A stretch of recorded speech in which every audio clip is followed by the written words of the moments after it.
On the morning of May 30th, 1879, the sky above Reed's Crossing, Kansas, turned the wrong color. It was not the gray of an ordinary storm. It was not the purple-black of a summer thunderhead building slow and honest from the west. It was yellow-green. The specific sickening yellow-green that old-timers on the plains could not describe in words, but felt in their stomachs, the color that made horses move to the far corners of their paddocks and stand there with their ears flat and their eyes showing white. The color that made cattle refuse to settle. The color that meant the sky had made a decision and was not asking for anyone's opinion about it. By 3:30 in the afternoon, two storm systems were moving toward Reed's Crossing from different directions. One from the southwest, one from the northwest. They were not moving toward each other the way storms usually did, merging and weakening as they traded energy. They were moving toward the settlement, toward the 14 structures that made up the only human outpost for 6 miles in any direction on that wide, flat, indifferent stretch of Marshall County prairie. 14 structures: frame cabins, sod shanties, a general store, a one-room schoolhouse with a sagging roof, a blacksmith shop that smelled of coal smoke and iron. 14 structures built by people who had bet everything on this land and had already lost more than they expected, and stayed anyway because staying was the only move left. The wind found all 14 of them. It applied the same force to each one. It did not choose favorites. It did not care who had worked harder or prayed longer or endured more. It found the walls and tested them according to the only law that mattered on the Kansas prairie in the spring of 1879, which was the law of physics, which was merciless and exact and did not negotiate. 13 of those structures answered the wind the way wood answers wind, which is to say they came apart. One of them did not. That one had been built by a 19-year-old girl with $7.40 a hand axe in 41 days. It had been built by someone the settlement had decided was not worth helping, not worth feeding, not worth the wood it would cost to keep her warm through one Kansas winter. It had been built by someone who, 8 months before the tornadoes came, had stood in the dark outside a closed door and counted what she had left and decided it was enough. Her name was Nora Crane. This is her story, and it begins not in the wreckage of May, but in the quiet of the previous April, when she was just a girl walking west before sunrise with worn-through boots and a plan as thin as paper, and a stubborn refusal to accept the arithmetic that everyone else in Marshall County had already worked out for her. The sun was not yet up when Nora Crane crossed the wooden bridge over the Big Blue River and entered the settlement of Reed's Crossing for the first time. She had been walking since before 4 in the morning. The road from the east, if you could call it a road which was generous, was a dirt track that turned to mud and rain and to powder and wind and to something close to glass in the hard freezes of December. And on this particular Wednesday morning in late April of 1878, it would merely rutted and gray and long. Her boots had worn through at the left heel sometime in the previous 2 days. She could feel the road through the sole with each step, not painfully yet, but she knew what came after that. She did not stop to rest at the bridge. She paused on it for a moment, looked down at the river running fast and brown with spring melt, then looked west toward the settlement, then kept walking. Reed's Crossing was not much to look at in the early morning light. 14 homesteads scattered across a wide bend of the Big Blue, connected by a single dirt track that served as the settlement's only street, though no one would have called it that. A general store with a porch that leaned slightly to the south. A blacksmith shop, a one-room schoolhouse, frame cabins and sod shanties set back from the track at intervals, some with smoke already rising from their chimneys into the cold April air, some still dark. The settlers had come in waves. The first wave in 1871, when the land looked flat and fertile, and the railroad handbills promised rain enough to grow wheat. They had stayed through years that broke those promises. Most of them had buried someone. All of them owed money to the store. Nora had not been invited to Reed's Crossing. No one was expecting her. But she had heard in the county east of here that a man named August Draper was short a hired hand going into planting season, and August Draper had 160 acres of wheat and a team of horses and enough work for 2 people, and Nora needed a place to earn wages for 2 years, and nothing more complicated than that. The plan, such as it was simple to the point of being almost foolish. She was 19 years old. The Homestead Act required a claimant to be 21 or the head of a family. She was neither. She had no family. She had no land. She had no one in Marshall County who knew her name. What she had was sewn into the lining of her left boot, $3,160 saved over 3 years of hired work in Missouri and eastern Kansas. And what she had in the other boot was a planned 2 years of work at whatever wages Draper paid, keep her head down, save what she could on top of what she already had, and file a homestead claim on the day she turned 21. 2 years, 160 acres, a life that was hers and owed nothing to anyone. It was a plan as thin as paper. She knew it. A single bad season, a single broken bone, a single employer who decided to stop paying, and the whole thing collapsed. But it was a plan, and she had been living by plans since she was 12 years old and learned that the alternative to having a plan was having nothing at all. She found Draper at his barn before breakfast. He was a tall, angular man in his mid-40s with a disposition that ran cold in the mornings and colder in the evenings, which she would learn later. But in that first meeting, he simply looked at her the way a man looks at an unexpected tool, assessing whether it would do the job. He did not ask where she was from. On the frontier, that question had too many uncomfortable answers, and a man who asked it too quickly was a man who thought it mattered, and a man who thought it mattered was usually a man who had never needed anything badly enough to stop asking. Draper had needed badly enough. He asked what she could do. She told him. He told her what it paid. $18 a month board included sleep in the loft of the barn. She took it. She shook his hand and moved into the barn that afternoon, and the next morning she was up before Draper himself, working the fence line along the east pasture before the sun cleared the horizon. This was not performance. This was calculation. She understood something that a lot of people in difficult circumstances understand, and that comfortable people sometimes mistake for stubbornness. The only way to hold a position you have no real claim to is to make yourself indispensable before anyone thinks to question whether you belong there. Nora had no contract beyond Draper's word. She had no legal standing in Reed's Crossing, no kin to speak for her, no reputation that preceded her. What she had was the ability to work harder than anyone expected and to do it without being asked and to do it again the next day. So she did. Through the spring planting and the long heat of the Kansas summer, she mended fence and mucked stalls and hauled water from the river and cut hay alongside Draper's two farmhands. Both of them men 10 years older than her, who had learned quickly that she was faster with a scythe than either of them, and had decided after a week of testing that she ignored entirely to simply work beside her and say nothing about it. She was good with a post-hole digger.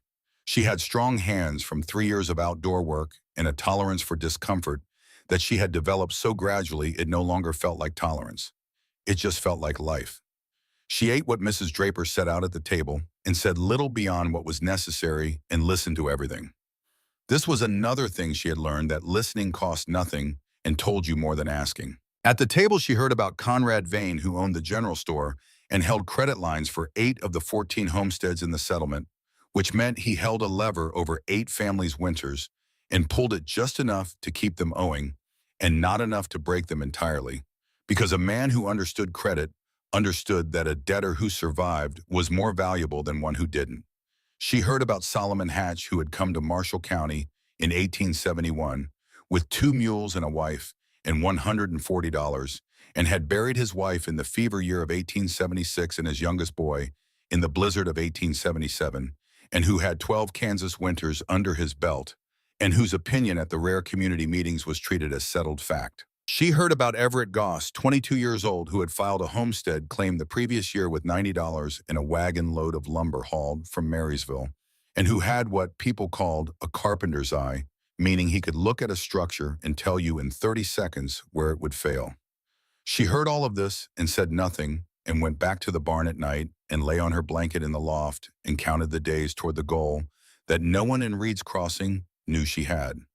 June passed, July passed.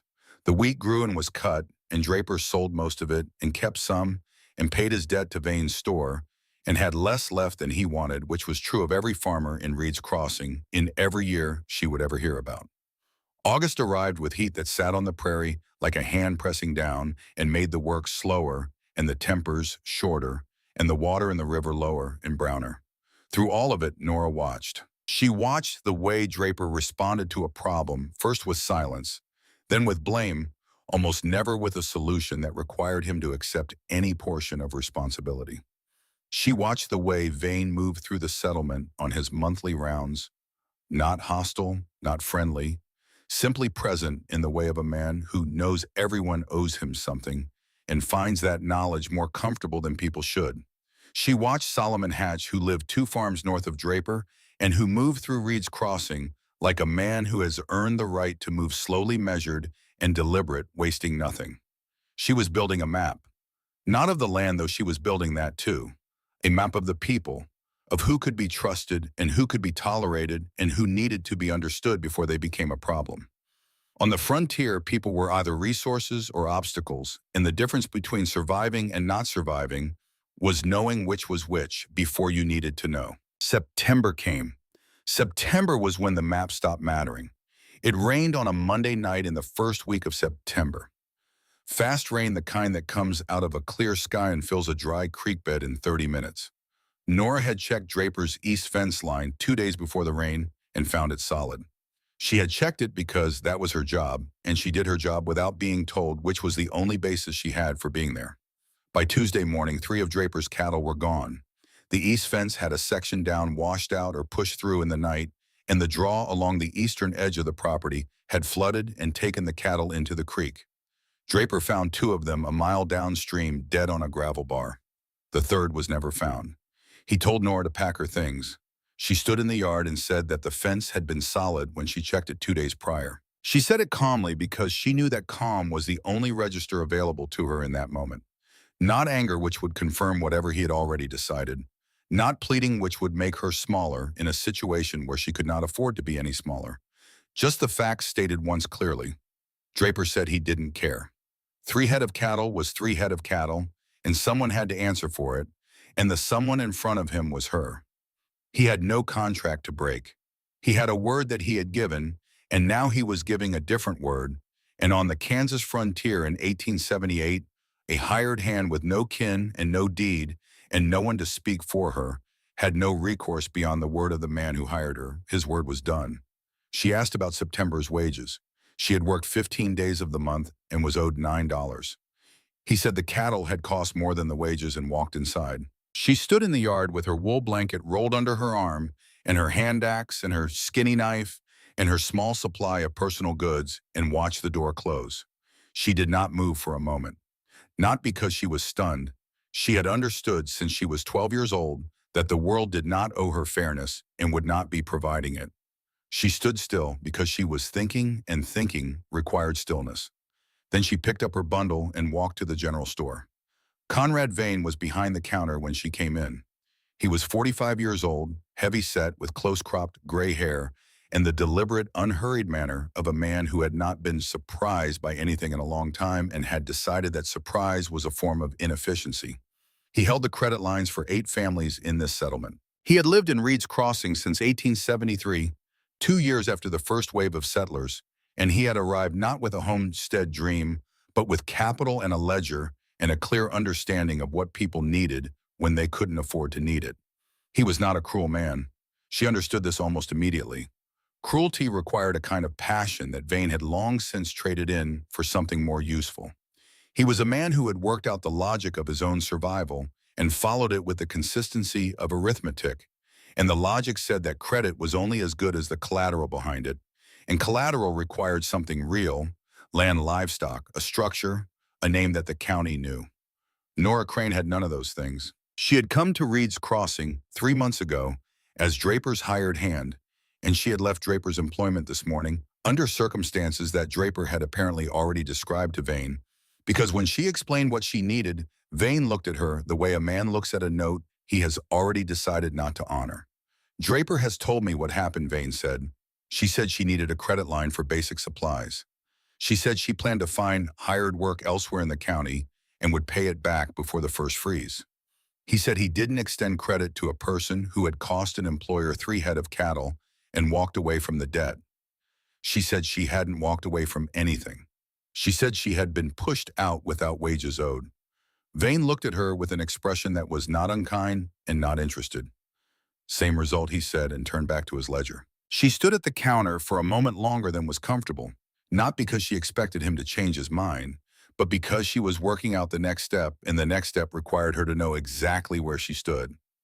She stood at a counter in a settlement that had just closed every door it had to close, without anger, without drama, simply by following its own logic.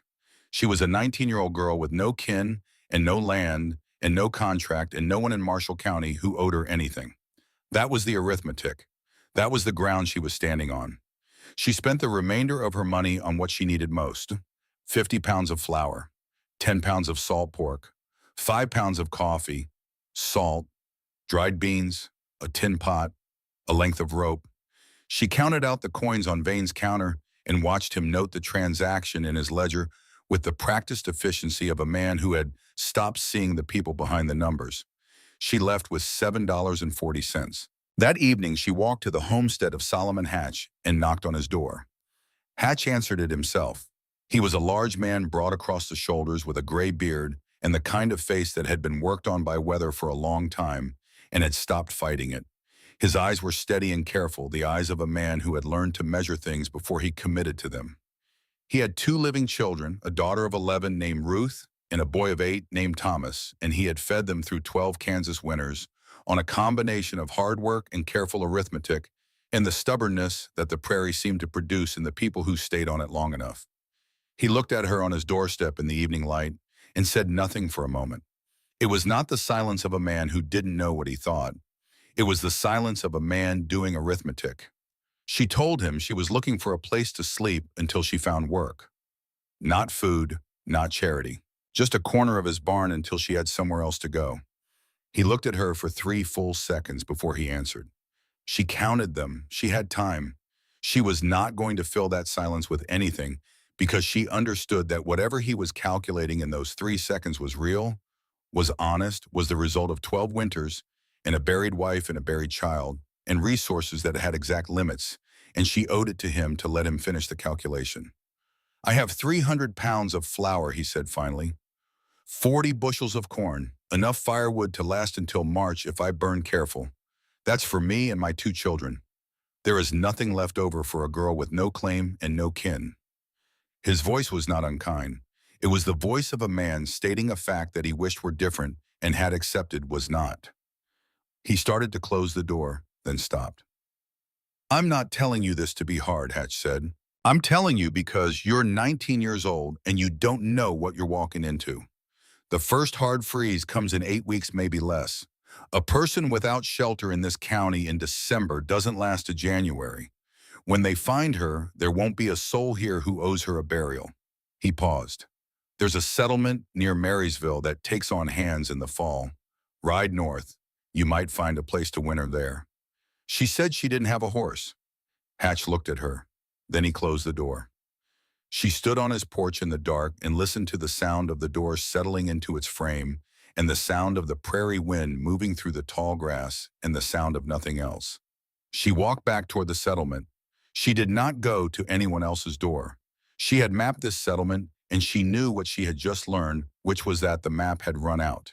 There was no other door to knock on. Draper had fired her. Vane had closed his ledger. Hatch had shut his barn. The logic of the settlement was not cruel. It was simply the logic of people who had nothing to spare and could not afford to share what they did not have with someone who had no legitimate claim on them. She understood this.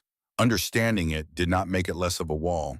She sat down on the steps of the general store, which was closed and dark, and she counted what she had. $7.40. A hand axe, a skinny knife, a wool blanket, a length of rope, 50 pounds of flour, 10 pounds of salt pork, 5 pounds of coffee salt dried beans, a tin pot. Enough food to last, if she was careful, perhaps 6 weeks. The first hard freeze in Marshall County came on average between the 8th and 15th of November. That was documented. It was the 24th of September. She had 41 days. She sat on those steps and worked out the arithmetic the way she had worked out every hard calculation since she was 12 years old, not by hoping the numbers were different than they were, but by accepting the numbers exactly as they were and then looking at what was left. Not what was comfortable, not what was fair, what was real. A frame shanty, just one room 8 by 10 feet, cost $25 in lumber minimum. The nearest lumber yard was in Marysville, 3 days walk each direction. She did not have $25. She did not have the 6 weeks it would take to walk there and back and build something before the freeze. A sod house cost less under $20 in materials, but required a breaking plow to cut the blocks, and she did not own a plow, and more importantly, required land. The Homestead Act was clear on this. A claimant had to be 21 years old or the head of a family. She was neither. She had no legal claim to a single square foot of Kansas soil. She could not build a sod house on land she did not own and could not legally claim. No money for lumber, no plow for sawston, no land to build on, no time to solve any of the three before the freeze arrived and made all of it irrelevant. She sat on those steps in the September dark with the wind moving across the prairie and the lamplight showing in the windows of the houses whose doors had been closed to her, and she looked at the arithmetic and she did not cry. She had cried when she was younger, when she still believed that the world sometimes responded to that. She had learned that it didn't. What the world responded to was not emotion but action, and she had no action to take yet, so she sat and thought. She thought for a long time. Then she lay down on the store porch with her blanket pulled around her, and she went to sleep because she had learned that exhaustion made problems larger than they were, and she needed the problems to be exactly the size they were, no bigger. 6 days later, she found the silo. She had been working the river bottom 2 miles south of the settlement every day since the store porch gathering, driftwood and deadfall from the cottonwood stands along the bank. It was slow work. Cottonwood was softwood. It burned fast and threw less heat than oak or hickory, and she needed far more of it than the river had to offer in any short stretch. But she had no money for firewood and no way to cut timber from land that wasn't hers, and the river was what she had. So she worked it methodically upstream and then downstream, pulling sections of trunk and branch through the brush and stacking them in a rough pile on a slight rise above the floodline. She had no structure to put the wood next to yet. She was stacking firewood for a shelter that did not exist. This would have looked like madness to anyone watching. She did not have the luxury of appearing sensible. She had the arithmetic wood needed to be cut and cured before the freeze, and the freeze was now 35 days out, and if she waited until she had a structure to stack the wood against, she would not have enough wood when the structure was finished. So she cut wood in the mornings and thought about the structure problem in the afternoons and tried not to think too hard about the fact that she had not yet solved it. She was dragging a section of cottonwood trunk through a tangle of river brush on the fourth morning when she stepped around a stand of tall grass and stopped. She saw it from 40 feet away and stood still for a moment, simply looking at it the way you look at something that does not fit the landscape it is sitting in. It was a circular structure, stone walls roughly 10 feet tall, running straight up from the ground to an open sky. No roof, a rectangular opening facing east, the lintel stone still in place above it. The interior visible through the opening was a cylinder of shadow and dead grass. The stone was pale and close-grained, the fence post limestone that ran in a geological band across north-central Kansas, named for the fence posts settlers cut from it when timber was scarce. It was not what the limestone looked like that stopped her. It was the walls themselves. She set down the cottonwood section and walked toward the opening. The walls were thick.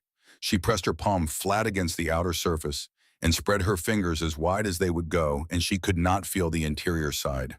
They were close to 20 inches across, maybe more, laid with lime mortar that had gone gray and crumbly in places but held. Each course of stone was roughly 8 inches thick and laid level, and the mortar between the courses was crumbling at the surface but had not failed internally, meaning the water had not gotten through, and the freeze-thaw cycles of 8 Kansas winters had not split the bond. 8 years. The structure had been standing for 8 years without a roof. She stepped inside.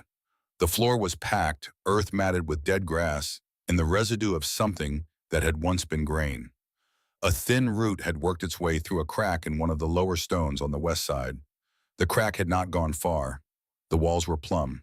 She stepped to the center of the cylinder, which was 14 feet across, and looked up at the circle of sky overhead and felt something she had not allowed herself to feel in 6 days, which was the very early edge of something that was not quite hope, but was in the same family. She stepped outside and put her back against the east-facing wall. The wind stopped. Wind, not reduced, not slowed, stopped. The same westerly air that had been pushing at her coat and her hair and her face all morning split at the curved stone surface and rejoined behind the structure without ever finding the interior. The physics of it were simple and she understood them immediately. A curved surface has no flat face for wind pressure to push against. The force arrives at the wall on a tangent and splits half going left and half going right, flowing around the curve and meeting again on the far side. There is no corner where the pressure can double, no flat plane where the full force of the wind can press like a hand against a wall. The opening faced east, away from the prevailing west and northwest weather. Whoever had built this structure and then abandoned it had placed the door exactly right. She stood with her back against that east wall in the wind-quiet interior and looked at the stone cylinder and began for the first time in 6 days to do a different kind of arithmetic. The walls were already built. Someone else had done that work. 40 tons of limestone stacked and mortared and left standing through the locust plague of 1874, through the blizzard of 1877, through the hail and wind, and the endless freeze-thaw cycles of 8 Kansas winters, and the walls had not moved. The floor was already enclosed.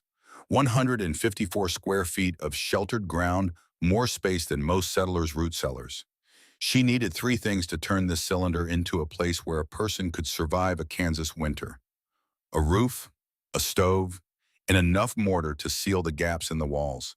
She did not have the money for any of those things, but she looked at the wall in front of her and understood something. The limestone that made the walls could be burned to produce quicklime. Quicklime slaked with water and then mixed with river sand made mortar. She had the river for sand and for water. She had cottonwood for fuel. She had clay banks downstream for chinking the wider gaps. And 3 miles east, in the ruins of an abandoned dugout she had passed 2 days before, there was a small cast-iron cook stove, rusted and left behind by whoever had given up on this county and gone back east or gone farther west or simply gone. For the roof, she needed cottonwood poles from the river bottom, a center post, radio rafters, bundles of prairie grass laid over the frame, and strips of sod cut and laid over the grass in overlapping courses. Every dugout and sod house in Reed's Crossing used a version of this method. She had watched it done. She had never done it herself. She had never built anything larger than a section of fence rail in her life. She thought about the land question. The structure had been built by a homesteader who abandoned his claim during the locust plague of 1874. When a homesteader abandoned a claim before proving up, the land reverted to the federal government, not to a county auction buyer, not to a neighboring farmer who thought he might as well use it, to the federal government, which meant it was public land, which meant that while she could not legally claim it under the Homestead Act for 2 more years, she could legally occupy it in the way that any person could occupy public land without formal claim. She had nothing. This was not nothing. She sat down on the weed-covered floor and looked at the circle of sky overhead for a long time. Then she stood up, picked up her hand axe, and started clearing dead grass from the floor. Everett Goss found her there the following morning. He had been riding the river bottom, checking his lower pasture fence, and he heard the sound of the axe before he saw her, a steady, rhythmic sound that did not fit the noise profile of a riverbank in early October.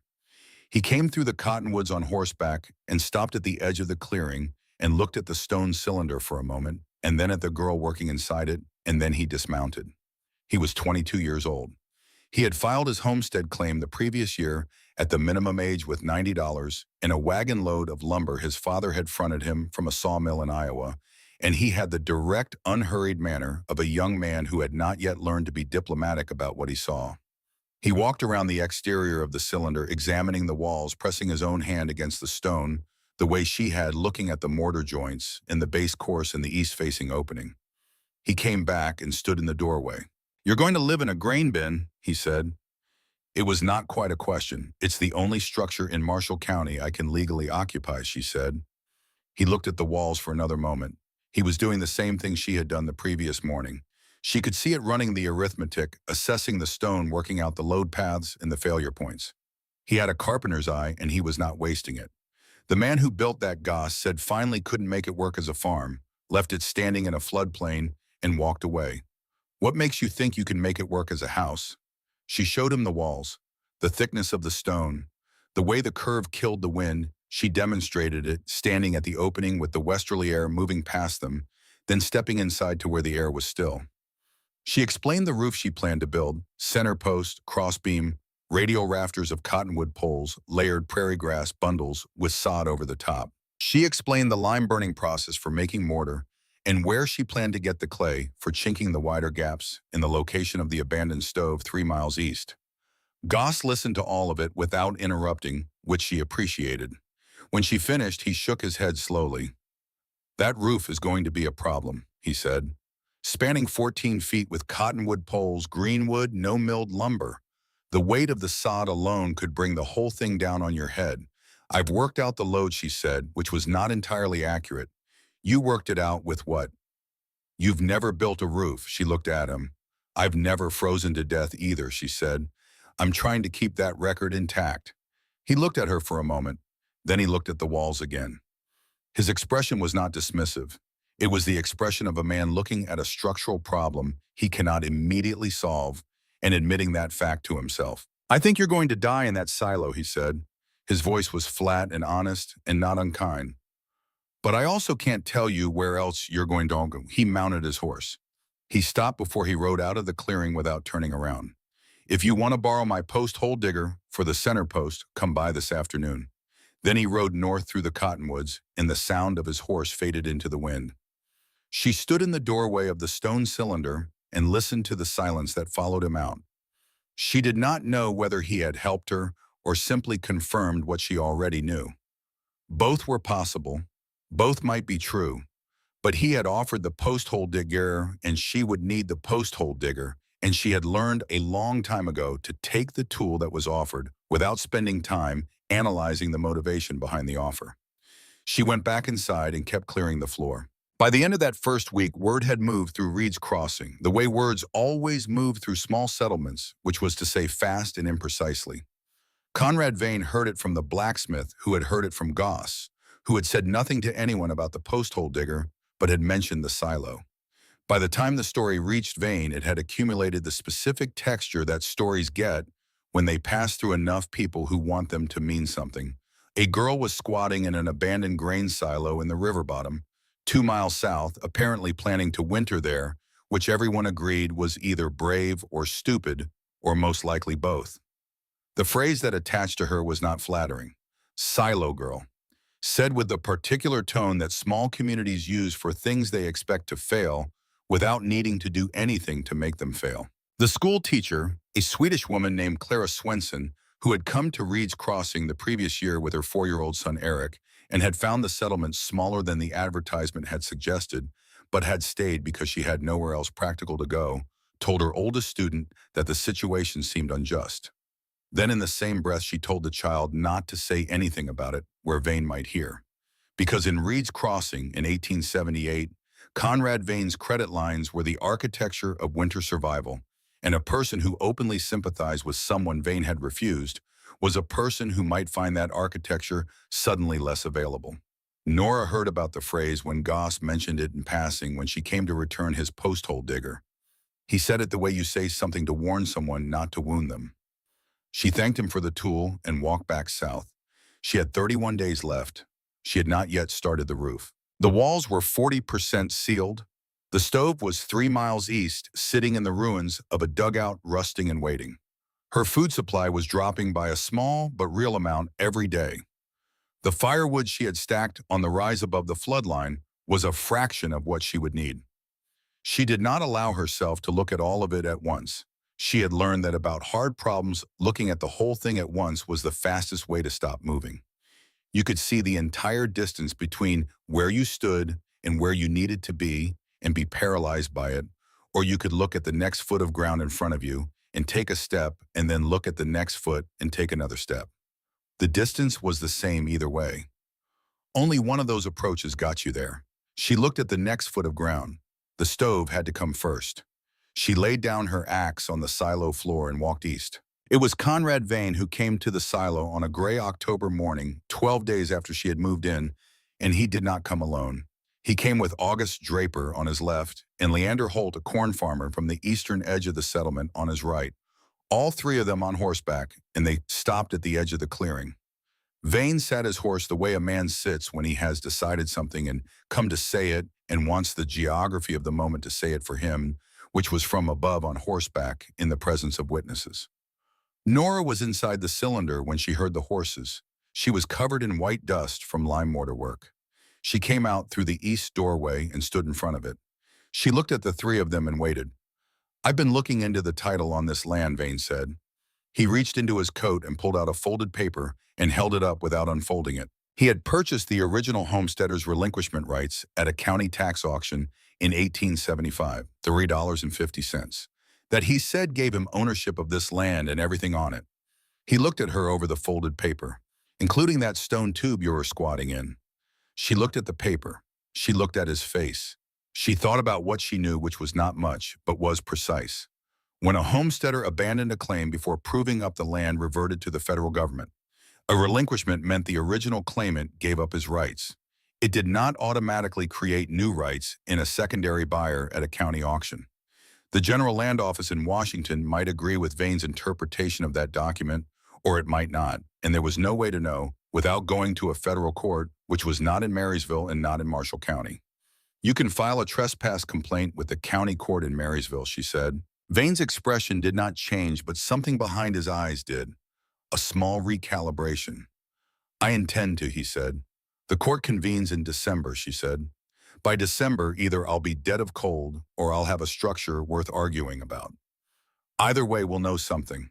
She stood in the doorway with her hands at her sides and her face calm and white with lime dust. She was aware of Draper watching her. She was aware of Holt looking at the river rather than at her, which told her something. A man who looks at the river during a confrontation is a man who doesn't entirely want to be there. Vane looked at her the way he looked at a debt he was not sure was collectible. He looked at Draper. Draper looked at Holt. Holt looked at the river. Then Vane turned his horse. "You have 2 weeks," he said over his shoulder. He rode north without filing the complaint. The calculation, she understood, was simple. A full day's round trip to Marysville, an uncertain legal outcome, a December court date, and a 19-year-old girl who might well solve the problem for him by not surviving to January. Attrition was cheaper than litigation. But the two men behind him had heard every word, and by evening the settlement knew what had been said. And what had been said was that the silo girl had told Conrad Vane to go to court and had not blinked while she said it. No one said it made a difference. No one was going to make it make a difference. The credit lines were still Conrad Vane's. The winter was still coming. The settlement still needed what it had always needed from Vane, and it needed it more than it needed to make a point on behalf of a girl it had not asked to arrive and did not know how to help.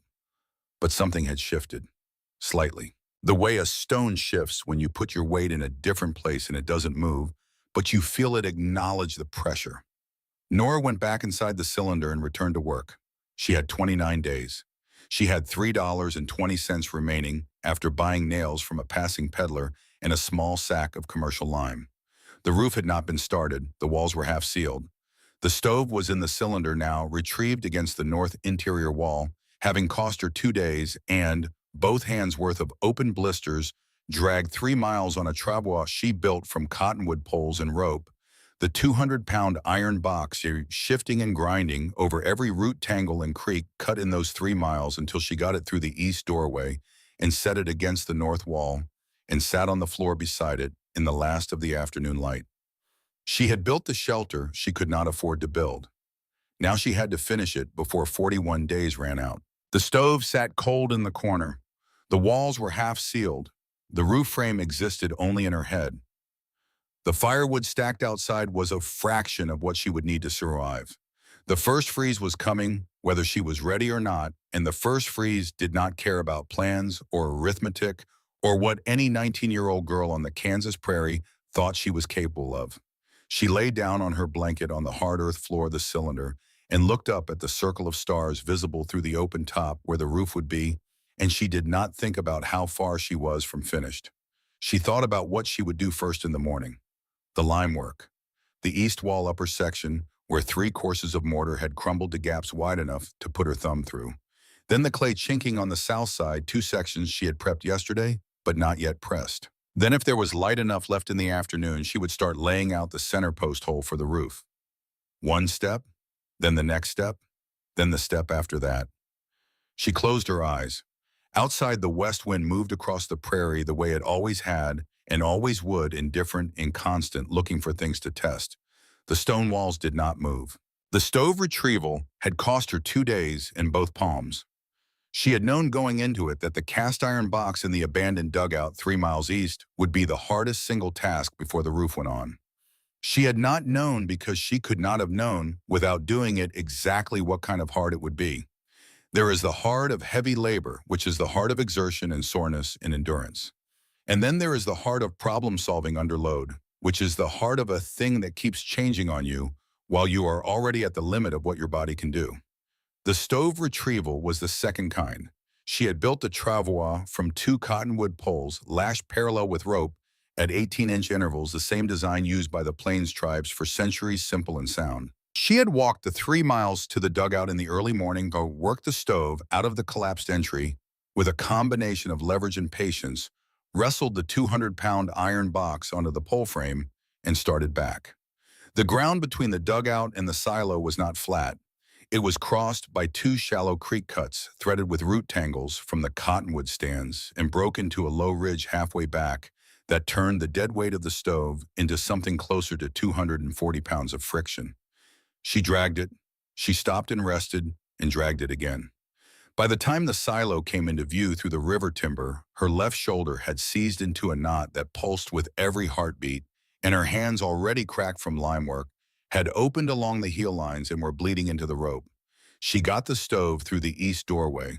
She set it against the north interior wall. She sat down on the floor beside it in the gray afternoon light and did not move for a long time. The sky through the open top of the cylinder was the color of old tin. 27 days to the first freeze. She had the stove.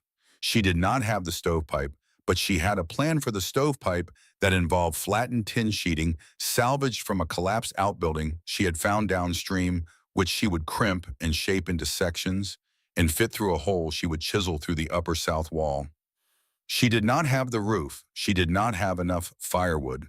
The walls were half sealed and needed to be fully sealed before any of it mattered. She ate half a portion of beans from her tin pot, lay down on her blanket, and was asleep before the last light left the open circle above her. She was up again before dawn. The lime burning had to be done in batches, and each batch required half a day of sustained fire at temperatures that demanded constant attention. She had built her burn pit 30 feet from the silo, away from the structure, and away from the wood pile, a shallow depression in the riverbank, clay lined with flat limestone slabs. She stacked dry limestone chunks in alternating layers with cottonwood splits, lit the base and kept the fire burning hot for 4 hours, feeding it steadily, maintaining the sustained heat that broke calcium carbonate down into calcium oxide. When the pit cooled, what remained was quicklime white and caustic, which reacted with water to produce the slaked lime that mixed with river sand into mortar. It was not complicated chemistry.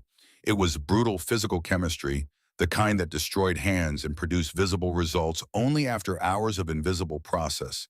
And she had learned the principles of it from watching a stonemason work a repair job in Republic County 2 summers before.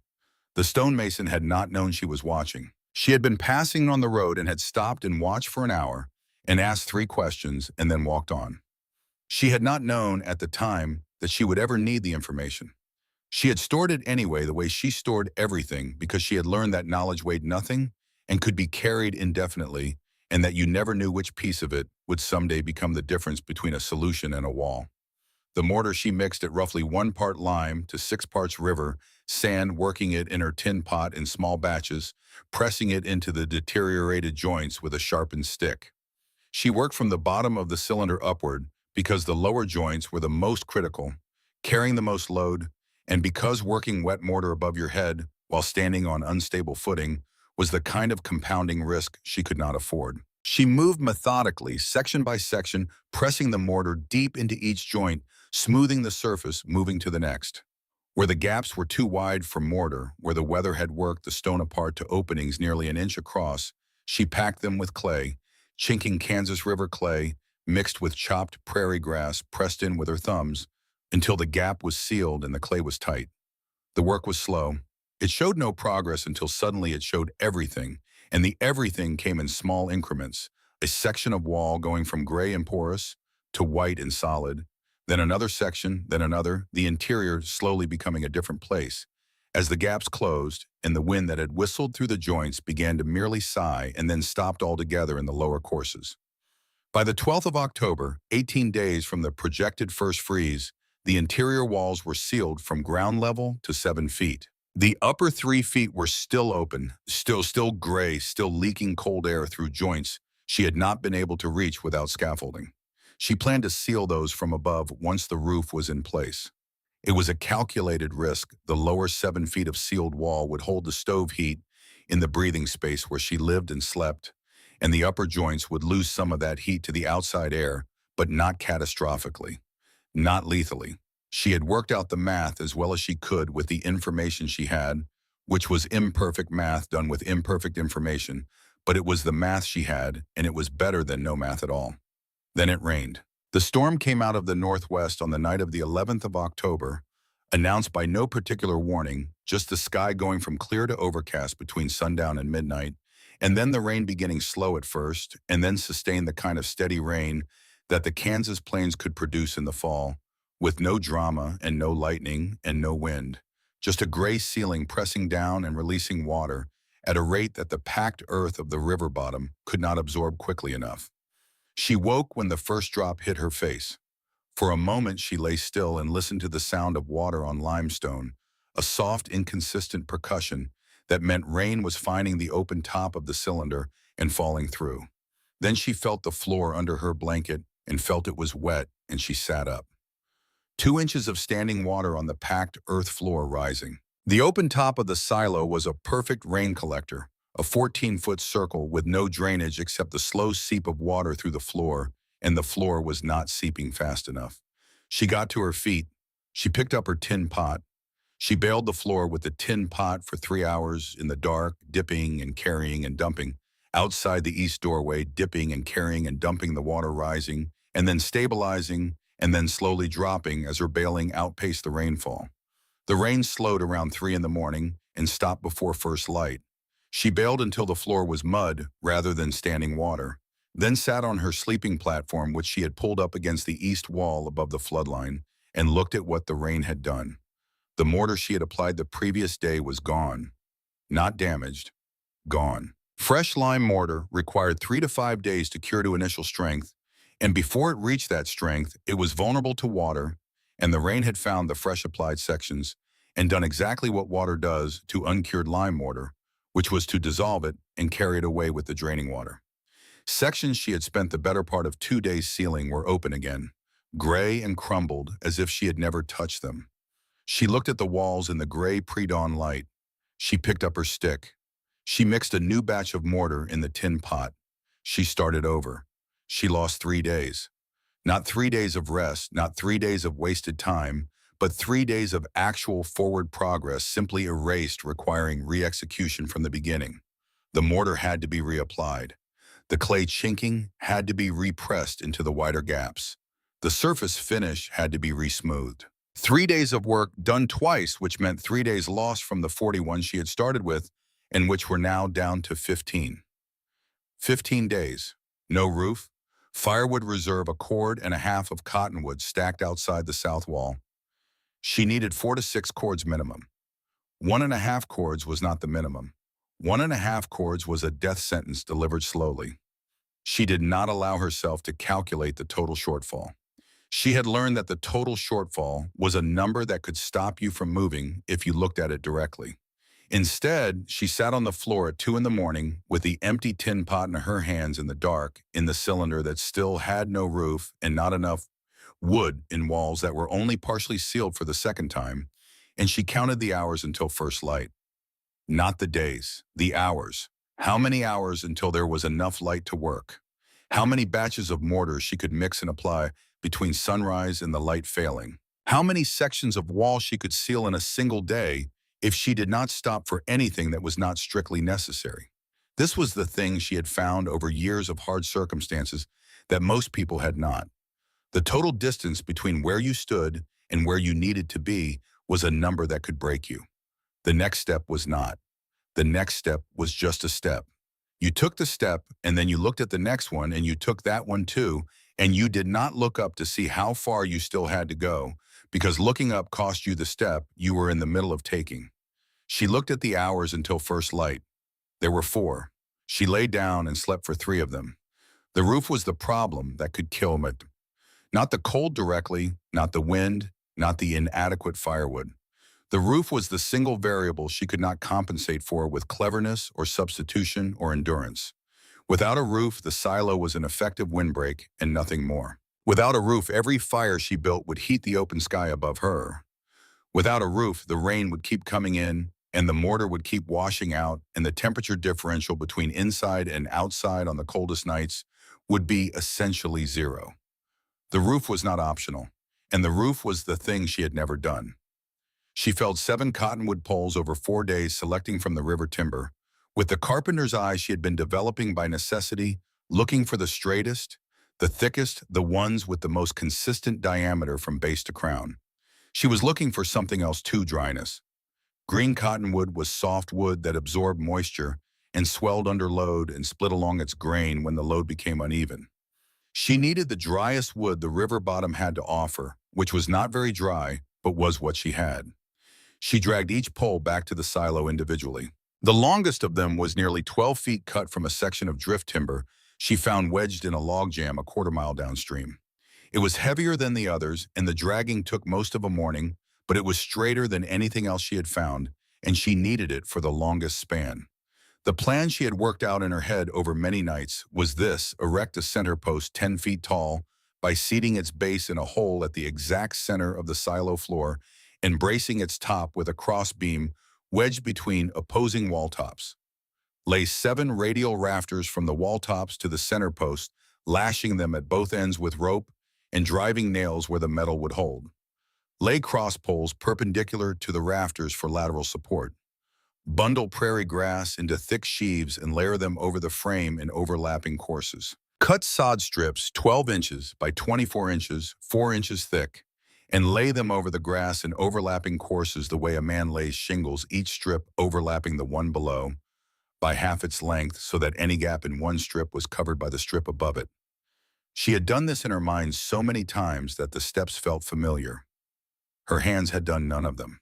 She borrowed Everett Goss's post hole digger on the morning of the 18th of October, having come to his homestead the previous afternoon to ask, which cost her something, because asking costs something every time. Goss had handed it over without commentary and without the expression that some men wore when they were doing you a favor and wanted you to know the weight of it. He handed it over the way you handed someone a tool they needed. She thanked him and walked back south.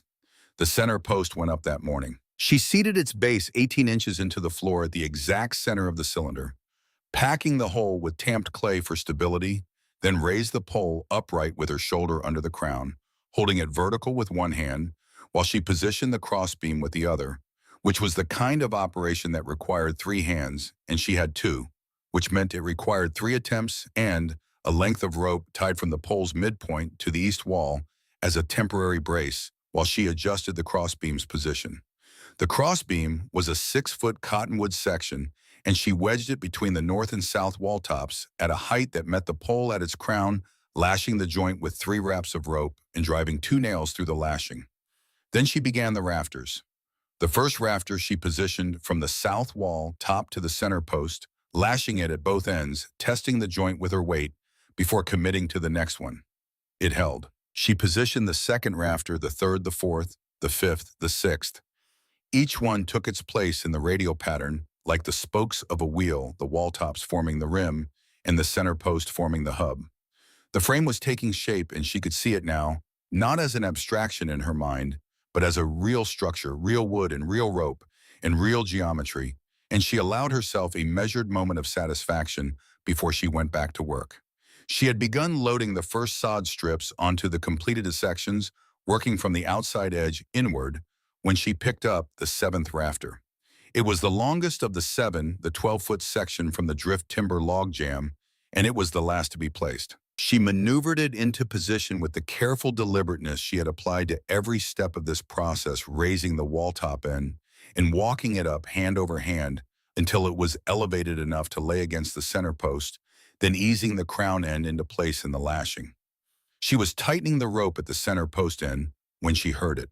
A sound like a green branch snapping under boot weight, sharp and clean and final. She felt it through the rope before she heard it fully, a slight shudder in the tension, a vibration that didn't belong. She looked at the rafter, a split, running 6 inches up from the midpoint of the pole following a grain line she had not been able to see from the outside. The wood had been checked internally, a hidden seam of weakness running through the heart of the timber that the surface showed no sign of. The pole was bowed slightly downward at the center, maybe a quarter inch, maybe less. It had not broken. But the crack was real, and it was in the worst possible location, the midpoint of the longest span where the load would be greatest. The sod strips she had already laid on the completed sections were resting on the frame. She looked at them, and she looked at the split rafter, and she did the calculation in approximately 2 seconds. She pulled the sod strips off in one motion, working fast, hauling them back from the completed sections before their weight could transfer to the compromised rafter through the cross poles. She worked without panic, which was the only way she knew how to work, because panic spent energy you needed for the task and produced no useful output. The strips came off. The weight came off the frame. The rafter sagged but held the split, not propagating the pole, staying in one piece under its own weight without the additional load. She looked at it for a long moment in the gray October afternoon light. Then she unlashed it. She lifted it down and carried it outside. She stood outside the silo with the rejected rafter on the ground at her feet, and she looked at the river timber, and she thought, this was the step that ended plans. Not the dramatic failure, not the wall collapsing, or the flood, or the confrontation with Vane. The quiet failure, the hidden grain line, the thing you could not have seen until it showed itself, and it showed itself at the worst possible moment, with the sod on the frame and the calendar at 15 days and the sky to the northwest going the color that meant there might be more rain before the week was out. She picked up her axe and walked down to the river. She worked the timber for 2 hours in the fading afternoon light, moving along the bank testing poles by striking them and listening to the sound by pressing on the midpoint and feeling for flex by looking at the grain pattern in the end cut. She was looking for something specific, and she knew she might not find it, and she kept looking anyway. Green poles were everywhere. Dry poles were rare. Dead wood that had been standing or caught in drift for long enough to season properly was the prize she was after, and the river did not always offer prizes. She found it wedged in a debris tangle 150 yards downstream. It was gray-barked and light in her hands in a way that green cottonwood was not the specific lightness of wood that had given up most of its moisture to time. Dead wood, a cottonwood pole that had come down in some previous season and been caught in the river debris and had been drying there for at least 1 full year, possibly 2. It was not as straight as the pole she was replacing. It had a slight bow to it, a curve of perhaps 2 inches over its full length, which would mean the northeast quadrant of the roof would sit marginally lower than the rest. It was not as thick at the crown end, tapering more sharply than ideal, but it was dry, and dry meant hard relative to green, and hard meant it would carry the load without the hidden failures that greenwood carried inside itself, like promises it could not keep. She dragged it back.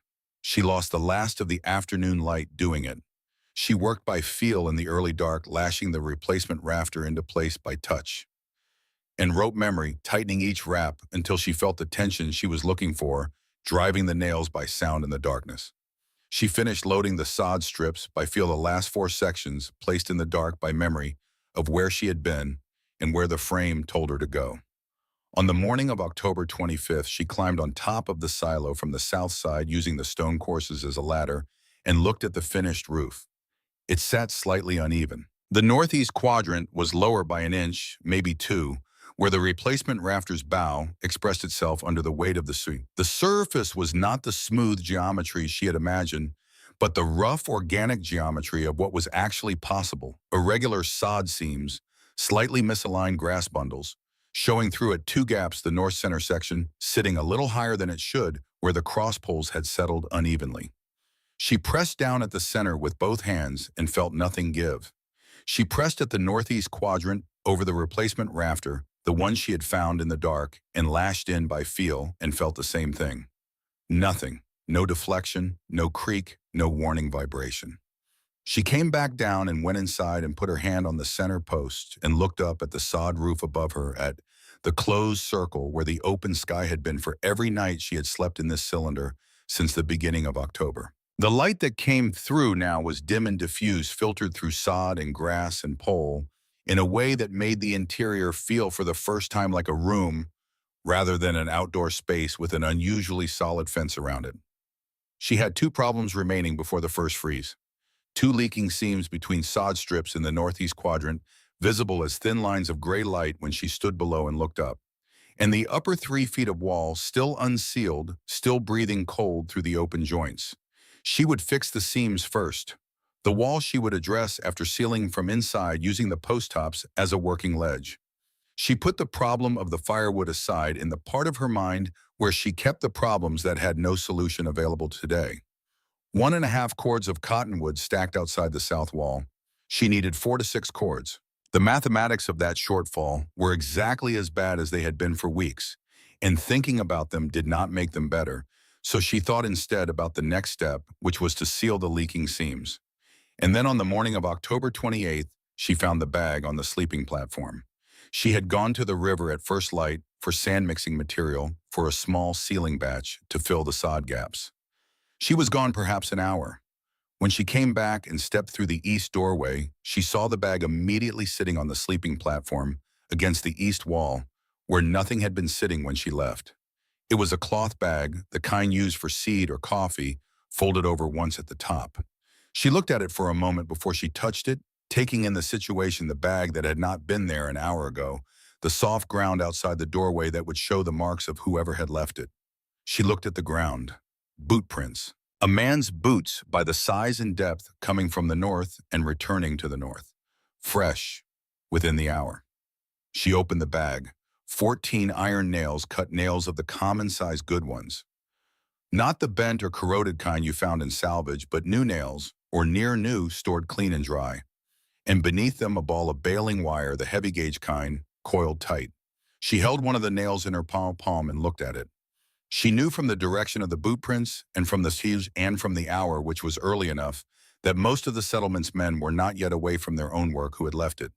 There was only one man in Reed's Crossing who had the carpenter's knowledge to understand exactly what a woman building a sod roof from cottonwood poles needed in order to secure the seams against wind lift and water infiltration. Only one man who had stood in this doorway and assessed the structural situation with a professional eye and said nothing while he was forming a conclusion. Everett Goss had told her he thought she would die in the silo. He had said it not unkindly, and he had not changed his mind since. She understood that. He was not helping her because he believed she would succeed. He was helping her because he could not tell her where else she was supposed to go, and that absence of an answer was its own kind of answer, and a man with a carpenter's conscience did not walk away from that without leaving something behind. For the seams, the nails said as clearly as if he had spoken the words. He did not stay to hear her response. He did not tell anyone in the settlement that he had come. He put on his hat and rode back north and went back to his own work. She drove the nails into the wooden cross poles at the two leaking seams, running the baling wire in a figure-8 pattern between the nail heads in the sod strips above, pulling the sod tight against the grass bundle below it until the gap closed. The wire went around the base of the center post as a backup, lashing a second line of security against the joint, shifting under the first hard wind.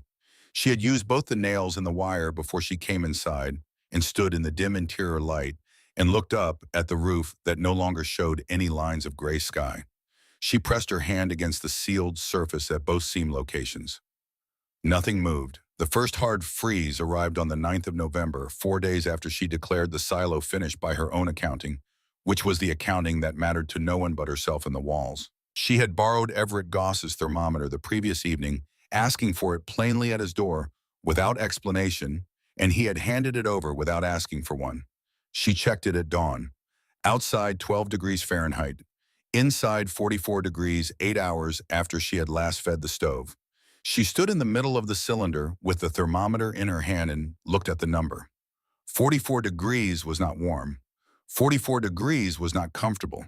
44 degrees was what the space inside a structure maintained by 20 inches of solid limestone wall after 8 hours with no active heat source and 12-degree external air. and it was 32 degrees above the point where a person began dying of exposure, which was the only threshold that mattered. She had calculated this. The thermal time lag of stone walls this thick was documented in the engineering principles she had pieced together from 3 different sources over the previous months: a surveyor's pamphlet she had read in Republic County, a conversation with the stonemason, and her own observation of the way the silo walls behaved on cold nights after she had lit small fires inside for mortar drying. Stone absorbed heat slowly and released it slowly. An 18 to 20-inch limestone wall took 8 to 12 hours to transfer a temperature change from one side to the other, which meant that when the sun heated the exterior surface during the day, the interior would not feel that warmth until evening. And when the night cold drove the exterior temperature down to 12 degrees, the interior would not feel the full effect of that cold until the following midday, by which time the day's sun would already be warming the exterior again. The stone was a buffer, a thermal flywheel spinning between the extremes of day and night, absorbing the peaks and releasing the valleys, holding the interior in a narrower range of temperature than the outside world. She returned the thermometer to Goss that morning and borrowed it again in the evening, developing an informal arrangement that neither of them discussed explicitly. The day shortened, the temperature dropped and stayed down. By the first week of December, the Big Blue River had frozen at its edges, and the cottonwood stands along the bank stood bare and gray against the white sky. The coldest nights drove the thermometer to 5 degrees. The interior of the silo at those temperatures held by dawn between 40 and 44 degrees. Livable. Not comfortable, but livable, which was the only distinction that the Kansas winter was willing to make. But the firewood was going. She had been burning carefully from the beginning, banking the stove at night to a low sustained feed, waking at 2 in the morning to add wood and bring the interior back to a temperature that let her sleep rather than shiver, then banking it again and sleeping until dawn. This was the minimum burn rate she could maintain while keeping the interior above the critical threshold, and even at this minimum rate, the woodpile outside the south wall was visibly, measurably diminishing. She calculated one night in early December, with the thermometer showing 7 degrees outside and the stove ticking quietly with a banked load, that at her current burn rate, she would exhaust the cottonwood supply by the middle of January. February was statistically the coldest month in Marshall County. The hard cold of January and February, the nights that dropped to -10 or worse, were the nights that demanded the most fuel, and those were exactly the nights she would meet with an empty woodpile. She had known this was coming. The arithmetic had never worked out. She had built the silo in the time she had and cut the wood she could in the time that remained after the building, and the remaining time had not been enough for the wood. This was the one place where the 41 days had beaten her. Not the walls, not the roof, not the stove installation, but the firewood. There simply had not been time to do all of it, and she had correctly prioritized the structure over the fuel, because a person with enough fuel and no shelter was dead just as surely as a person with no fuel, and at the time the choice had been the only rational one available. That did not make the January problem go away. It made it a rational problem instead of an irrational one, which was something but was not a solution. She found the solution on the prairie. Twisted hay was not a new technology. It was so old and so common on the treeless plains of Kansas and Nebraska that most settlers knew it without having been taught it the way you know things that everyone around you has always known. You took dry prairie grass, a large handful, and you twisted it on itself, rolling it tight under tension until it held its coiled shape without untwisting. The result burned like a slow log. Not like a fast log, not with the sustained heat output of seasoned hardwood, but for 15 to 20 minutes throwing enough heat to make a real contribution to a small stove, especially a stove in a space with the thermal properties of the limestone cylinder. The prairie around the silo had more dry grass than she could burn in a year. The grass was free. The grass required no hauling from the river, no axe work, no drying time. It required only her hands and the time after dark when there was no other work she could do. She began cutting and twisting bundles by firelight in the evenings, stacking them against the interior east wall where they stayed dry. She developed a rhythm, 6 bundles in the time it took the stove to work through a single piece of cottonwood. She stacked the bundles by the dozen. She rationed the cottonwood to the coldest nights, the nights when the exterior thermometer dropped below 0, and the hay bundles alone could not maintain the interior above the threshold she needed. And she burned the hay the rest of the time, feeding the stove every 20 minutes through the long nights, waking and sleeping in short intervals. The pattern of her rest determined not by her own fatigue, but by the burn rate of twisted grass. The stovepipe accumulated creosote faster with the hay fuel. She cleaned it every 3 days with a rag tied to the end of a cottonwood switch, running it up through the collar and scraping the interior walls of the improvised tin sections. This was not pleasant work, and it was not optional. A creosote fire in a stovepipe made from crimped tin sheeting would end the winter before January did. She lost 5 pounds in December. She had already lost 15 in the fall from the work and the rationed eating and the cold that a body burns through calories fighting even when the fighting is partially won. She was lean in a way that had ceased to feel like deprivation and had simply become the shape of what she was now. She did not think about it in those terms. She thought about the wood and the hay and the temperature differential and the creosote and the next batch of mortar she still needed to mix for the upper wall sections she could not reach until spring. And she thought about these things the way she always thought about hard problems, one step at a time, the next step only. Solomon Hatch thought about her in different terms. Every evening through November and into December, Hatch went to his own doorstep after supper and looked south. He did not announce this habit. His daughter Ruth knew about it because she had seen him do it, and she understood with the perceptiveness of an 11-year-old who had grown up watching her father make difficult calculations that it was not casual. It was the specific attention of a man checking the result of a prediction he had made with confidence. The smoke rose from the silo's stovepipe every evening, thin and pale in the cold air, bending slightly east in the west wind, visible from 3/4 of a mile in the flat winter landscape. Steady, not the heavy smoke of a man burning extravagant amounts of wood for comfort, but the thin, consistent thread of a fire being managed at its minimum, a fire being sustained with precision rather than abundance. He had told her she would be dead by Christmas. It was the second week of December. The smoke was still rising. He went inside and closed his door. He did not say anything about it to anyone. He was a man who had made a judgment and staked the weight of his experience on that judgment, and the judgment was so far wrong, and he was not ready to articulate what that meant. He needed more data. He needed the hard months. January, February, the -10 nights. He had seen this prairie kill men with more resources than that girl had. He had buried one of them. He would wait and see what February said. Everett Goss came by the silo on an evening in the second week of December, arriving without warning, which was not unusual for him. He dismounted, tied his horse to a cottonwood sapling outside the east doorway, and came inside. He looked at the stacked hay bundles reaching to the ceiling on the east wall. He looked at the stove installation.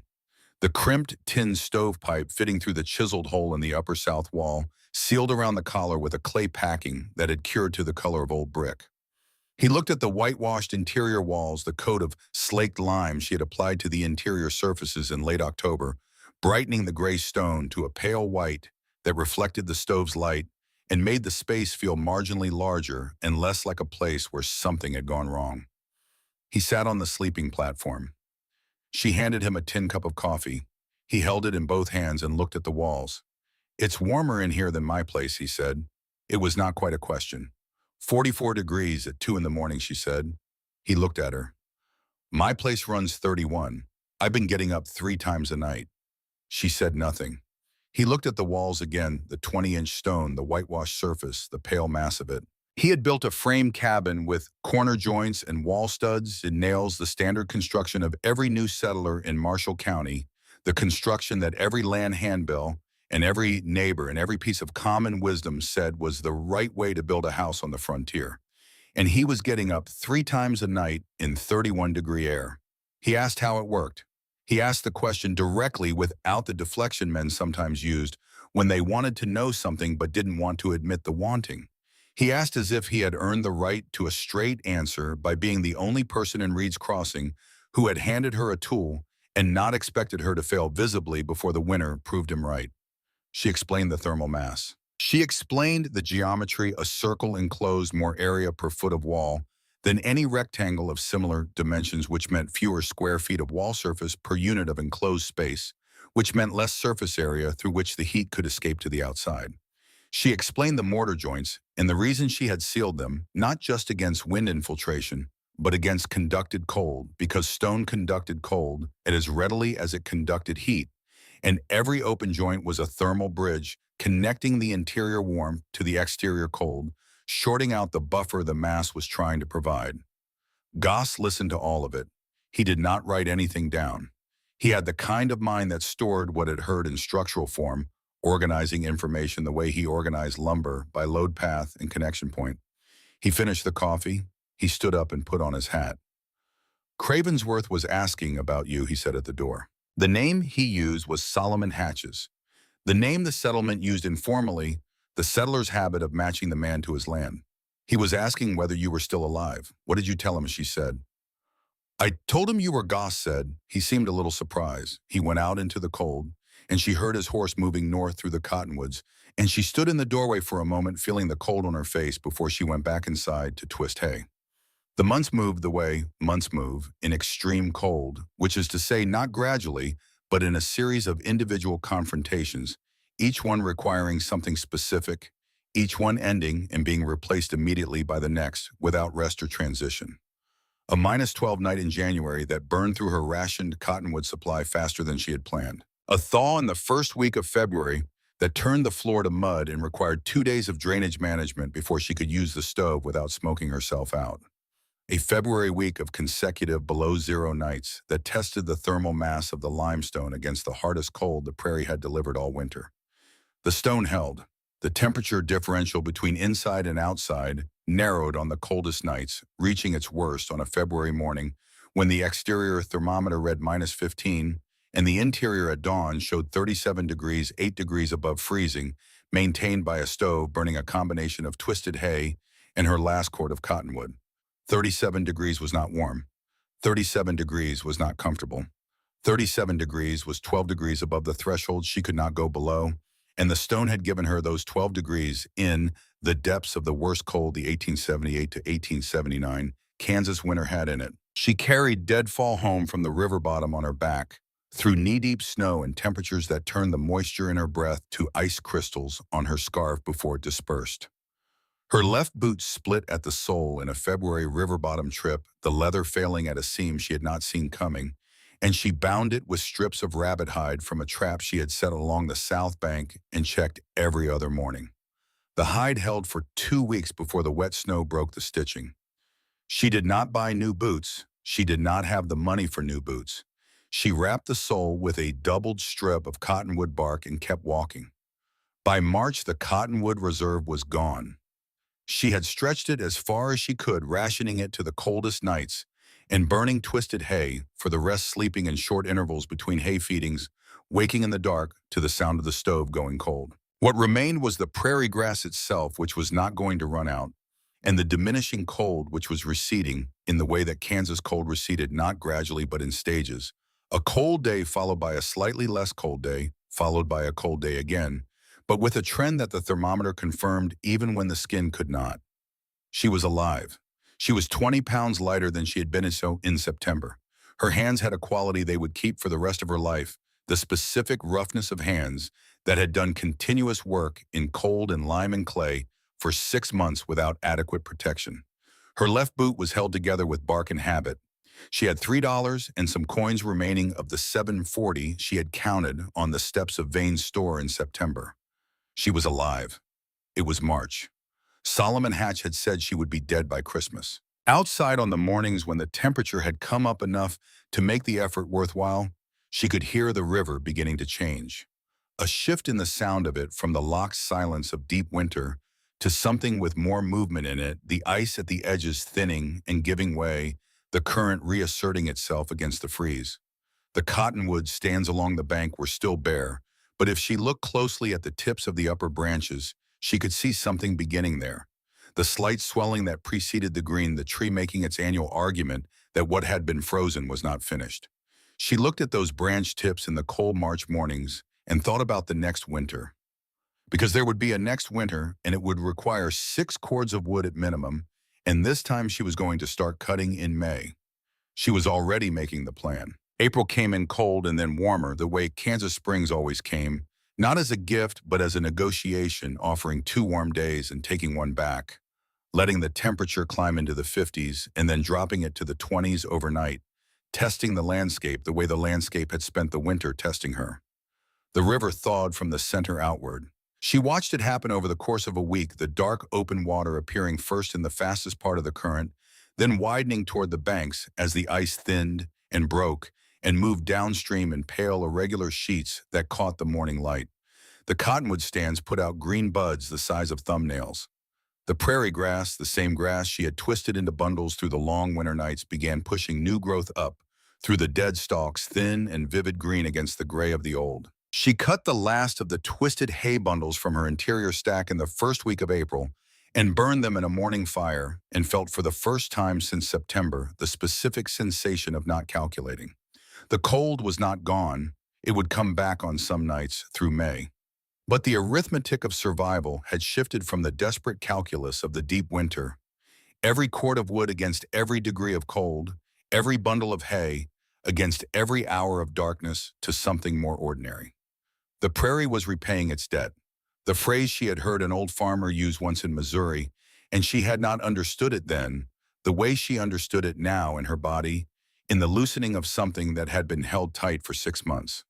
She pulled the sleeping platform away from the east wall and moved it to the south side closer to the doorway, where the morning light came in longer. She mixed a final batch of mortar and sealed the last of the upper wall joints she had not been able to reach through the winter, working from the pole tops as a ledge, pressing the lime mixture into the gaps she had looked at every day since October and not been able to touch. The cylinder was fully sealed now, top to bottom, inside and out. The wind that found the exterior walls and split and rejoined behind the structure found no path through them. She stood inside and listened. The silence inside the silo was not the silence of absence. It was the silence of exclusion. The wind that moved across the prairie in April was not gentle. It was the same wind that had moved across it in November and December, westerly and persistent and cold at its edges.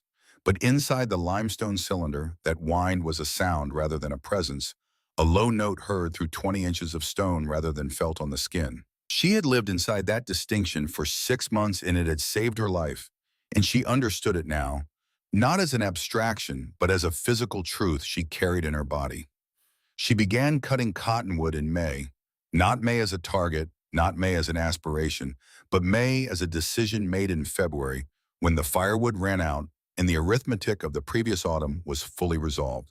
She had started cutting in September, and it had nearly killed her. She would start in May, and she would not be caught short again. The river bottom had wood enough. It always had wood enough. The issue was time, and time was the one resource she could manage if she started before the urgency was on her. She felled cottonwood poles in the mornings and dragged them to the silo and stacked them against the south wall in the afternoons, working a section of riverbank she had identified over the winter as the most productive, where the timber grew thickest and the deadfall was most accessible. She was building a wood pile, not the desperate, inadequate pile of last September, but a real reserve, planned and systematic, growing by chord increments through the long spring days. She also began cutting a kitchen garden into the bank clay south of the silo, turning the soil with a stick, and her hands in a flat stone she shaped into a rough spade over 2 evenings. She planted beans from her seed stock, the last of the supplies she had bought at Vane's store in September, keeping enough back for the following season. The garden was small.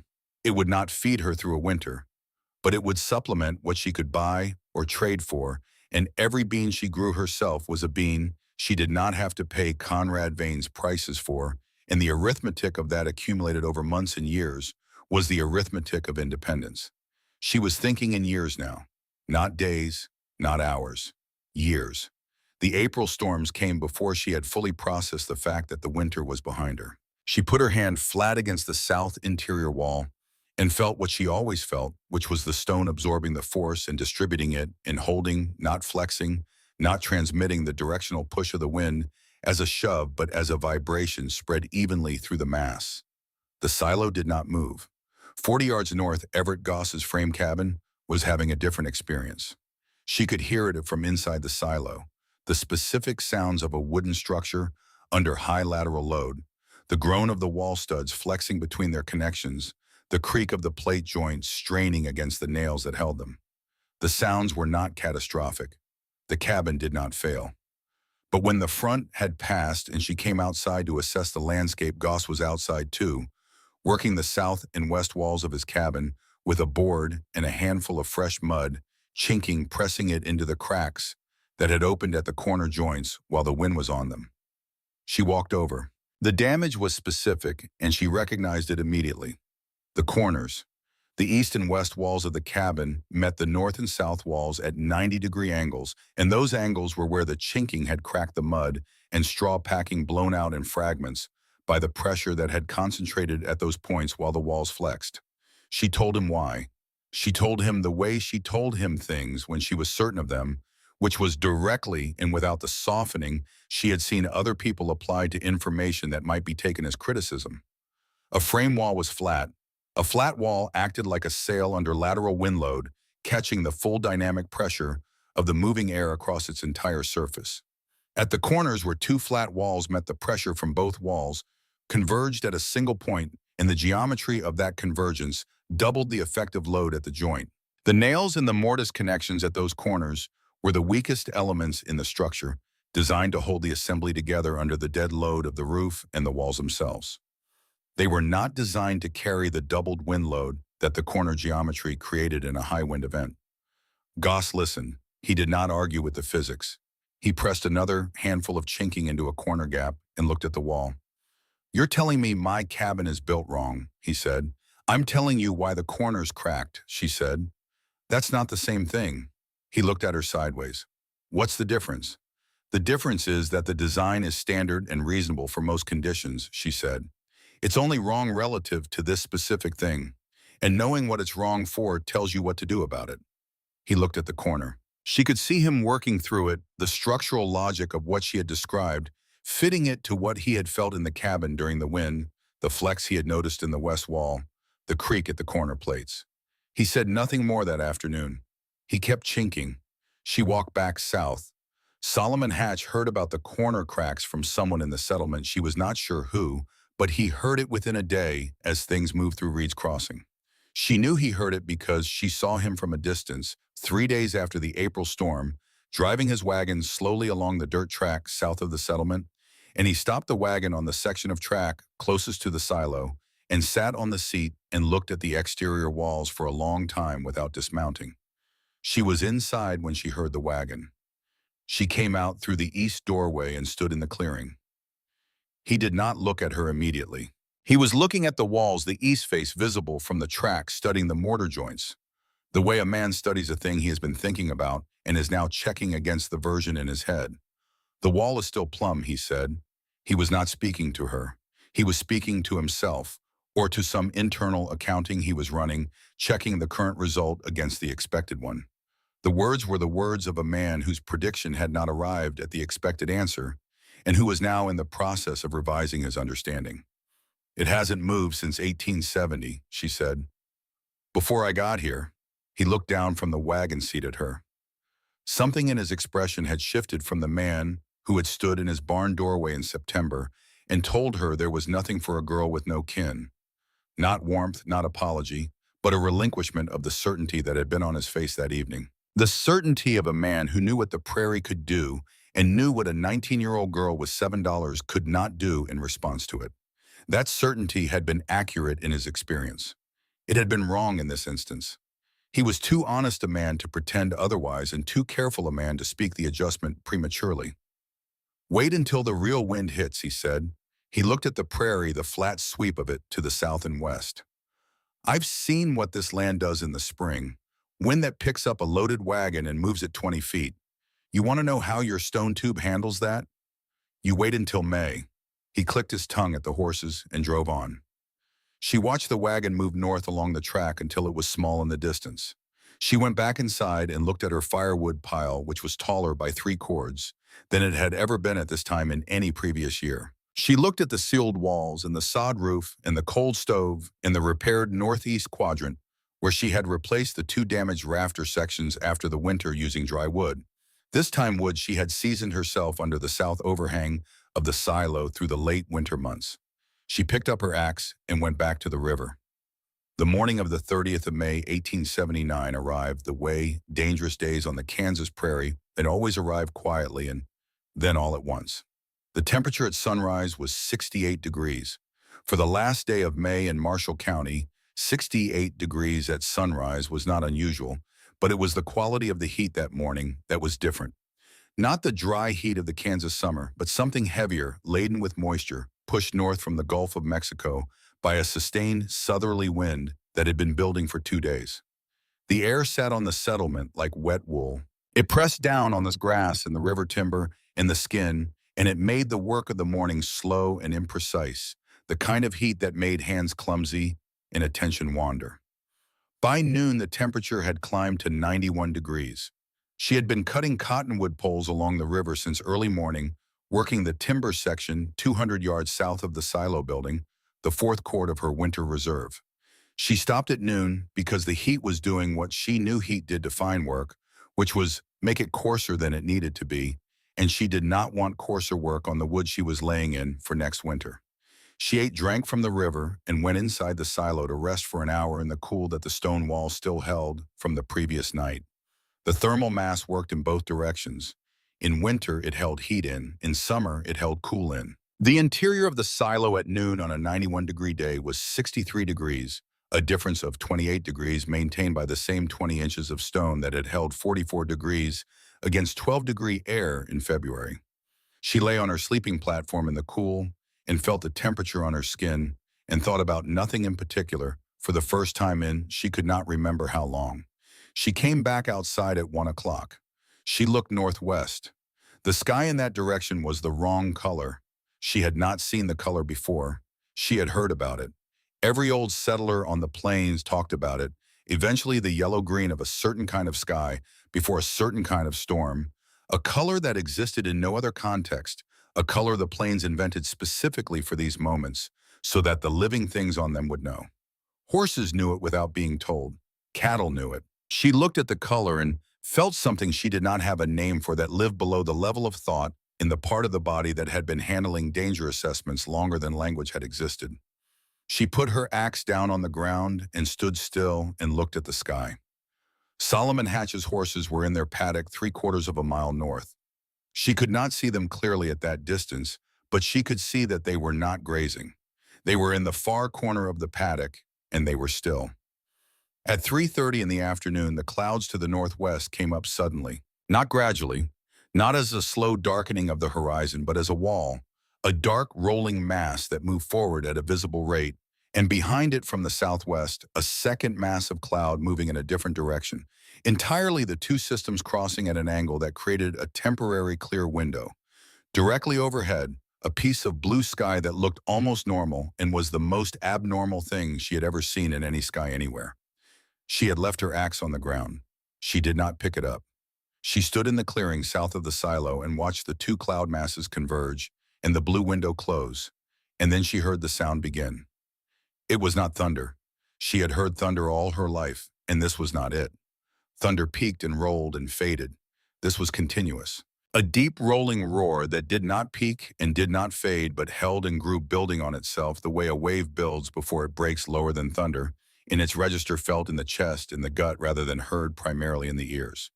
She had no reference point for the sound and could not place it against any experience she had. Later, she would struggle to describe it and fail.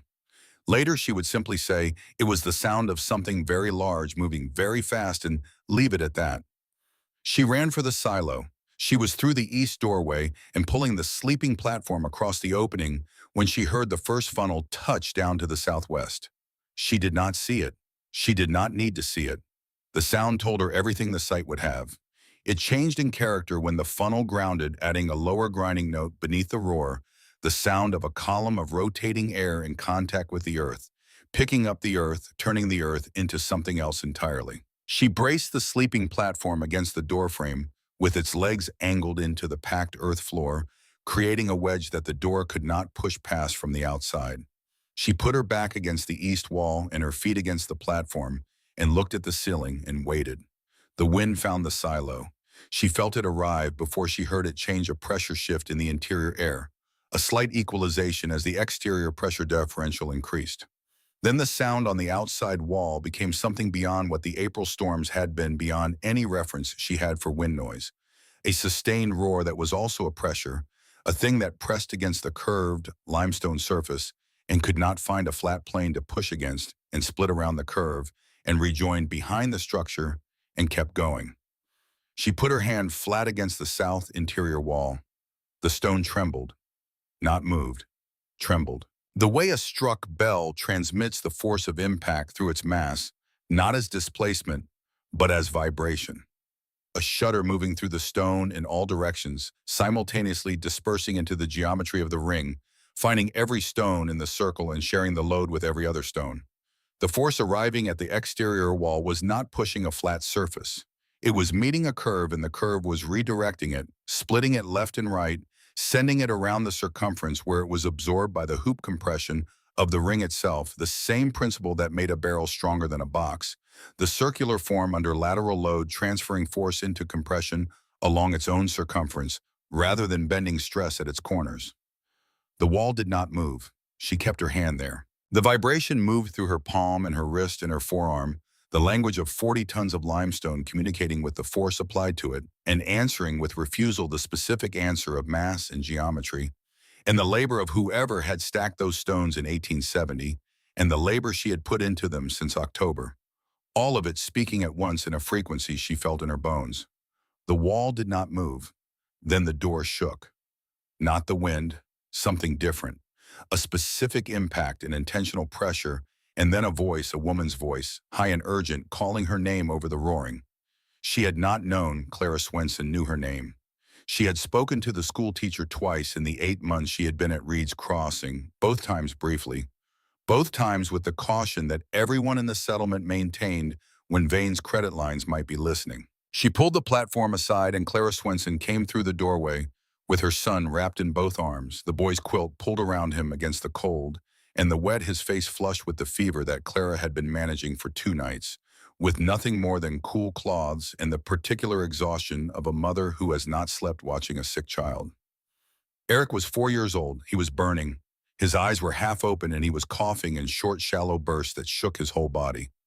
Clara had run 300 yards from her cabin to the south with the boy in her arms when the frame walls of the schoolhouse residence had begun to shake on their foundation sills. She had not knocked on anyone else's door. She had come south because south was where the stone was, and stone was what the mathematics of the moment required. She did not ask whether the silo was safe. She looked at the 20-inch walls and looked at the sealed mortar joints, and looked at the sod roof and made the same calculation that Nora had made 8 months ago in a clearing 40 feet from the river, standing with her palm on the exterior face of the limestone and spreading her fingers as wide as they would go. Mass does not move. She sat down on the floor with Eric in her lap and pulled the quilt tight around him and pressed his face gently into her shoulder. Nora pushed the sleeping platform back against the doorframe. She looked at Clara. "How many are still outside?" "I don't know," Clara said. Her voice was steady in the way that voices are steady when the steadiness is costing something. "I only saw my cabin. I ran." At 4:15 in the afternoon, the first tornado struck Reed's Crossing. The roaring that had been building since 3:30 reached a threshold that was no longer a sound in any ordinary sense, but a physical condition, a pressure state in which normal sound ceased to be audible because the medium through which sound traveled was itself moving at 200 miles an hour. She felt the stove shift. The 200-pound cast-iron box moved 6 inches across the packed earth floor, not because the wind had gotten inside, but because the pressure differential between the sealed interior and the partially open northeast quadrant of the ceiling, where 2 winter-damaged rafter sections had been repaired, but the sod still sat less densely than elsewhere, created a brief internal draft strong enough to slide the iron mass across the clay. The stove stopped when the section of roof above the northeast quadrant partially failed. She heard 2 rafters crack in sequence, the sharp report of rope lashing reaching its load limit and releasing, and then the hollow thud of the poles lifting free and the sod above them shifting and a section of the northeast quadrant opening to the sky. Rain came through immediately cold and driven sideways by the rotating wind. Chunks of sod fell to the floor. The center post held. The remaining 5 rafters held. The wall tops held. The debris began hitting the exterior. The first impacts were light. Fence rails, sections of wooden shutter, the specific clatter of things that had been built from small pieces of wood and were now flying as those small pieces at whatever speed the tornado was moving. Then heavier, a dense concussive thud that sent a crack of stone-transmitted force through the south wall and into her palm. She kept her hand there. Another impact from the north face this time, something large and fast, and the wall communicated the blow through its mass the way it communicated everything, not as displacement, but as vibration, distributing the force across the entire circumference. Simultaneously, every stone in the ring, absorbing its proportional share of what had hit one of them. The wall did not move. What was happening to the frame cabins 300 yards north, she could not see and did not need to see. She could hear it. The sound of a frame building failing under high wind load was entirely distinct from the sound of the wind itself, a sharp rhythmic sequence of concussive cracks that she understood even in the middle of the roaring were the nails pulling free of their plates, the plates tearing from their sills, the wall studs separating at the joints where wood met wood, and the only thing holding the connection was metal driven through organic material that had dried and contracted since the nail was set. In a frame building, the load transferred through the corner connections. The corner connections were nails and mortise joints and the sheer strength of the fasteners. At 200 miles an hour, the fasteners failed. When the fasteners failed, the wall was not a wall anymore. She heard Everett Goss's cabin go. She heard it because it made its own sound under the roaring. The rhythmic crack of each connection, failing in sequence, the timber moving apart the way timber moved when the thing holding it together was no longer strong enough to hold it. She heard the schoolhouse roof lift a wet tearing sound she recognized as the specific noise of a sawed roof separating from its wall plates, the tar paper underneath pulling away in a long tearing note. Eric coughed. Clara held him tighter and pressed his face into her shoulder and rocked him slightly, the automatic motion of a mother keeping a sick child from hearing something that would frighten him more than the fever already had. 12 minutes after the first tornado struck, the second one came. From the northwest this time, documented. The Irving twin tornadoes of May 1879 struck Reed's Crossing from two different compass points within approximately 12 minutes of each other, and anything the first had left standing, the second found from a different angle and applied the same test to, and the test was always the same test, which was the test of the wind against the wall, in the question of whether the wall was stronger than the wind's ability to find its weakness and use it. The roaring came back at a different pitch, slightly lower, slightly slower in its rotation, but the speed was indistinguishable from the first. She felt the pressure on the curved limestone. She felt the vibration through the stone. She felt the center post hold and the remaining rafters hold and the wall tops hold, and she sat on the floor with her back against the south wall and her feet braced against the sleeping platform, and she did not move. The second tornado passed. The roaring held for a moment longer, then diminished. Then the wind dropped not to calm, but to the ordinary violence of a severe storm, rain and gusting air, the kind of weather that was simply weather and not an event of a different category entirely. The pressure in her ears equalized. The stove, having moved 6 inches during the pressure differential of the first tornado, did not move again. She listened. She heard Clara's breathing. She heard Eric's cough, the same shallow catch and release pattern it had been before the tornadoes. No worse, no better. The fever maintaining itself regardless of what had happened outside. She heard the rain on the surviving sections of sod roof. She heard the cold front that followed the tornadoes moving in from the northwest, the temperature dropping in the aftermath, the way temperatures dropped after severe storm events on the plains, fast and significant. She heard no voices outside, no cabin walls, no stovepipes, no ordinary sounds of a settlement. She moved the sleeping platform and opened the door. Reed's Crossing was gone, not damaged, not partially standing, gone in the way a sentence is gone when you erase it, not word by word, but all at once, the whole structure simply absent, and the space it had occupied now held by nothing except the sky and the rain. The dirt track that had connected the 14 homesteads was still visible as 2 shallow ruts pressed into the earth because the earth had been pressed that way over years, and the tornado could not unpress it in 12 minutes. But the structures that the track had connected were not visible. The track ran between absences. August Draper's farmhouse and barn were scattered across 200 yards of grass, the lumber lying in the specific chaotic geometry of explosive failure, each piece going the direction the wind had sent it, and landing where gravity retrieved it. The schoolhouse stood as a foundation and a section of north wall to knee height, the rest distributed somewhere to the northeast where the first tornado had carried it. Conrad Vane's general store was a slab floor with the inventory of the past 2 years of Reed's Crossing, commerce scattered across a quarter-mile of prairie, the bolts of cloth and the tin cookware, and the cast iron scale, and the hundreds of paper-wrapped packages dissolving to pulp in the rain that was already reclaiming them. The account ledger, the book in which every debt of every family in the settlement had been recorded in Vane's careful hand, was somewhere in the wet grass, its pages open to the weather. Vane's trespass complaint against Nora Crane, whatever form it had taken, was in that wet grass with everything else. It was never mentioned again. Large limestone blocks, pieces of fieldstone wall from the structures that had incorporated it, lay in the grass 300 feet from where they had stood.